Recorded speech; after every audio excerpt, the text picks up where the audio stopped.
अभिनेता सुशांत सिंह राजपूत की मैनेजर दिशा साइलिन की रहस्यमयी मौत का मामला फिर चर्चा में है। उनके पिता सतीश साइलिन ने बॉम्बे हाईकोर्ट में याचिका दायर कर आदित्य ठाकरे समेत अन्य पर गंभीर आरोप लगाए हैं और सीबीआई जांच की मांग की। अब इस मामले में सतीश साइलिन के वकील नीलेश ओझा का बयान सामने आया है। याचिकामध्ये स्पष्ट मागणी आहे की 12 जानेवारी 2024ला supreme court and high court litigation असोसिएशनचे अध्यक्ष श्री रशीद खान पठाण यांनी जी तक्रार दिली होती त्याच्यामध्ये आदित्य ठाकरे आणि इतर यांच्या विरोधात गँगरेप आणि मर्डरचा गुन्हा दाखल करण्यात यावा आणि त्यांना कस्टडीत घेऊन त्यांची नार्को टेस्ट वगैरे करावी आणि या प्रकरणात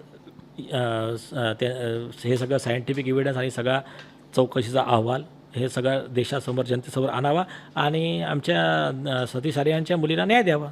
नाही अंडर प्रोसेस अजून फायलिंगला पाठवली आहे। मग ते हायकोर्ट रजिस्ट्रीला पोहोचेल, तिथे ऑब्जेक्शन रिमूव्ह होईल।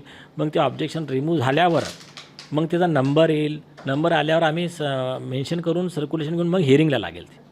म्हणजे त्यांना आजच्या डेटला कन्व्हिक्शन आणि सेंटेन्ससाठी जेवढे आवश्यक पुरावे ते ऑलरेडी आम्ही दिलेले आहेत आणि ॲडिशनल आम्ही एका बंद लिफाफ्यात देणार आहोत। वेळ पडल्यावर मग ओपन करणार आहोत।